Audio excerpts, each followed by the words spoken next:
So, day two on my first trip back to the US in 10 years was the actual day I arrived. So, you know, the first 24 hours was literally me traveling. So, when I arrived back in my hometown, it was 24 hours after I left. And so I live, originally, I'm from Connecticut, which I've mentioned a million times before. So I arrived back to good old Bradley International Airport. And, my friend picked me up. Tom, who I do the wrestling podcast with, actually, picked me up, and we went to immediately to get breakfast because I hadn't really had a proper meal for a day. I had airline food and a burrito the size of my arm. So continue on with that. We went back to a restaurant that's actually owned and operated by a friend of ours who is my, but one really like my first serious girlfriend from like way back. So like 20 years ago. like, but we're still friendly. Obviously, I went to a restaurant, but so we went there, and the first thing we show, I get, it's breakfast time. It's a breakfast restaurant, so I ordered breakfast, and the first thing I noticed was obviously breakfast in Japan is different from the U.S., but that's not what I'm surprised by, because I ordered pancakes, and you can get that anywhere. You can get pancakes in Japan. It's not hard. There's pancake restaurants, but I got pancakes and I don't know, some kind of specialty pancakes. I think um, something special, something that was worth getting as pancakes, and they were delicious, of course. Maybe they were cinnamon roll pancakes, something like that, something good.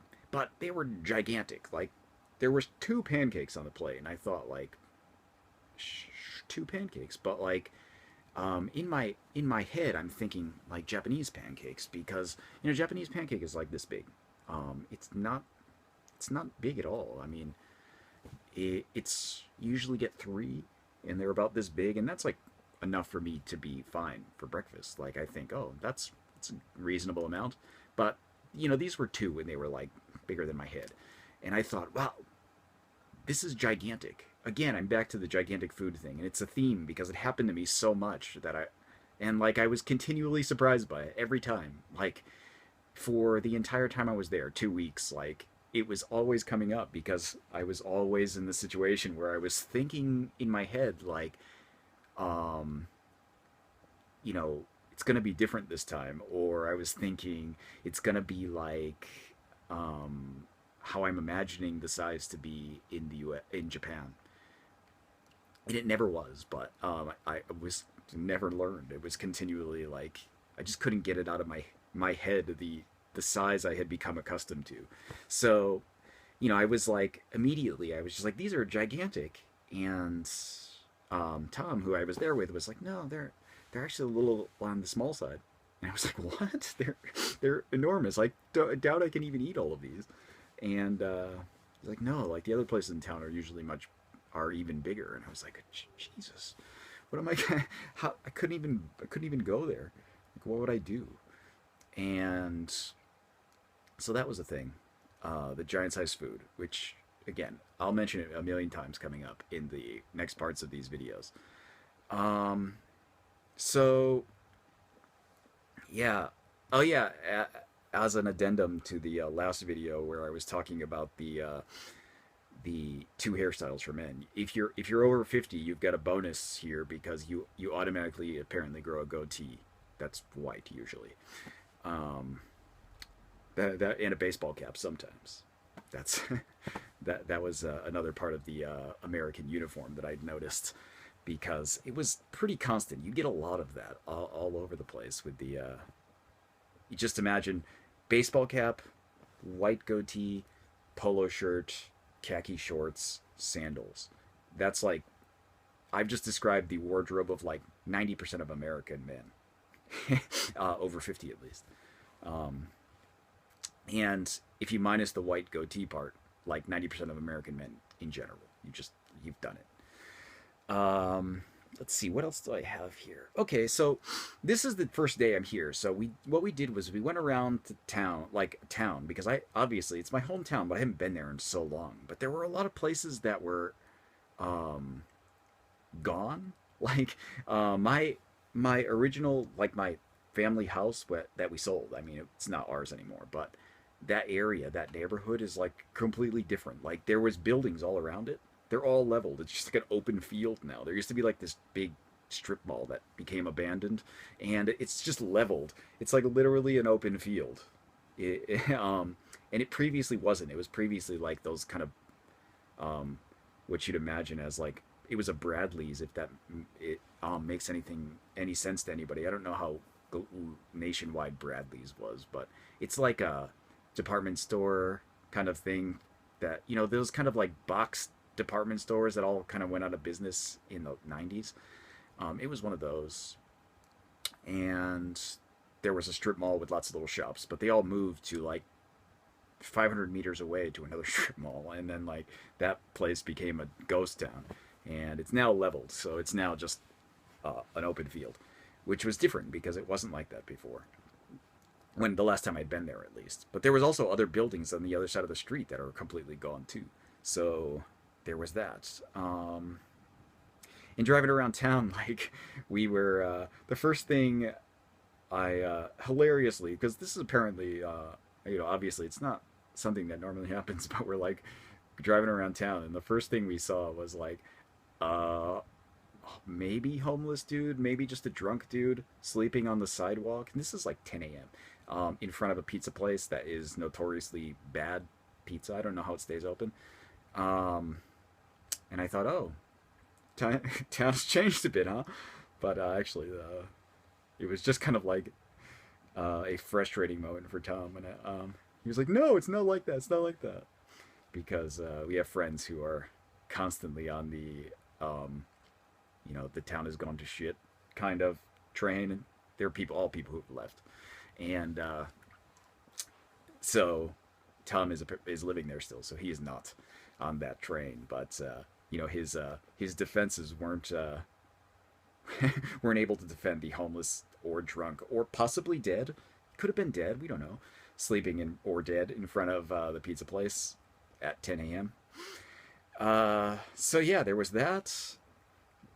That was on. It's that's considering Tokyo. You actually that's less homeless people than I'm no used to seeing, depending on where you are at least. Um, let's see. So what else did we do? The first day, obviously, it's the first day. I've like just got off the plane. I'm like all jet lagged already. And what we did was like went shopping, like grocery shopping, and the grocery store was a fun experience because again everything was enormous, but you know being in the grocery store comparatively between Japan and the U.S., like grocery stores are not even remotely the same. Obviously, they both sell food, so on a basic level they're the same. But like the variety and size of things in America is like light years ahead of Japan.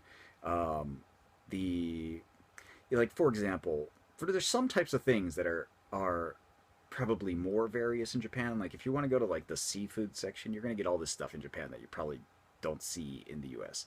But if you want to go to basically any other section of the supermarket, you're not gonna have the same variety.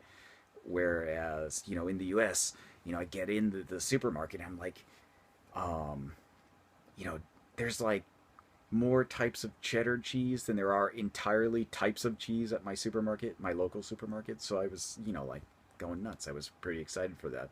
And you get to the produce and there's like all types of different variations of produce and all types of different things, and there's a ton of it. It's not like that really in Japan because obviously the supermarkets are not gigantic supermarket warehouses like they are in the U.S. Um, but yeah, it was interesting because going through, like, I remembered like all this food that I hadn't seen in a decade or more, and you're going through and you're like, uh, you know, there's a cereal aisle, and in Japan there's like five choices for cereal, you've got nothing, so there's not, it's just different. And you go and you're like, cream of wheat, I don't remember, I haven't had that since I was 8. And I actually really liked cream of wheat. I was like thinking like I'm gonna buy cream of wheat, but I before I leave and bring it back with me, but I actually forgot. So no cream of wheat for me for another decade, I guess.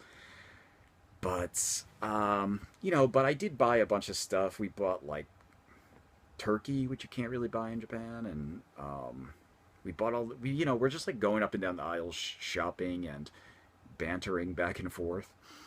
And here's another thing that was a thing that never happens to me in Japan is that random people came up and started talking to us, and this was like we're just kind of bantering back and forth in the supermarket about whatever, just stupid stuff to do with the food or to do with stuff. And this lady who is like, you go up and down the aisles normally in a supermarket, you just gotta go up and pick what you want from each aisle, and like, sometimes you're in the same kind of path with the same person or on the opposite path, so they're like going this way the same way you are, so you're passing them the aisle every time. And this lady, I don't, she must have been in her 50s or so, and just started talking to us. She was like, "Oh, I think you guys are hilarious. You're really funny," and from our banter. So she was started talking to us, and then we talked to her for a minute, and it was nice, friendly lady. Nothing weird about her or anything. And we go up the next aisle, we come back, and we loop back around, and then we ran into the lady again, and she told us a joke. It was about apparently she told us a joke about having brain surgery, which was like something apparently she actually had brain surgery, but she had a joke about brain surgery that I can't actually remember that was funny. But the thing with it is that this kind of thing doesn't really happen to me in Japan. Like people don't normally talk to me randomly in the supermarket. I think in most cases people will go out of their way to avoid having to talk to me, um, because like the obvious kind of I don't know, assumption is that I don't speak Japanese because I'm white. Uh, so that happens in Japan where it doesn't happen in the U.S. Well, I mean, not for obvious reasons, I think, but because I'm already speaking English. But whatever. Um, yeah, so this is a thing, and then like you know, generally like I'm a relatively friendly dude if I'm walking around, but we're just like bantering and talking in the supermarket, and then like we decide we're gonna make some tacos or burritos or something, and we get all the stuff, and we're like, well, they're selling pre-cut. Selling like there's like one lonely employee sitting at a table selling salsa and guacamole like in plastic bins or whatever, and like well, we had a jar of salsa or something, and it's like, well, this one's fresh made. We should get the fresh made one because it's gonna be better than the stuff in the jar, right? And Tom agreed. So we went over there and we and like you know, like I'm saying, relatively friendly. So I struck up a conversation with the lonely person sitting at the guacamole table, and it turns out like her brother or something was married to some kind of Japanese woman, and she could speak a little bit of Japanese. So there was that. So that was a kind of interesting because like I just randomly ran into some person at the supermarket who could speak a little bit of Japanese, and I thought, oh, that's pretty cool. See, it kind of pays to be friendly and chat up people where you don't, there's not really the same kind of situation to run into in Japan. And I thought like, oh, that was a good part of being in America, that I could you know not have to be kind of wary of talking to people, or them being wary of talking to me.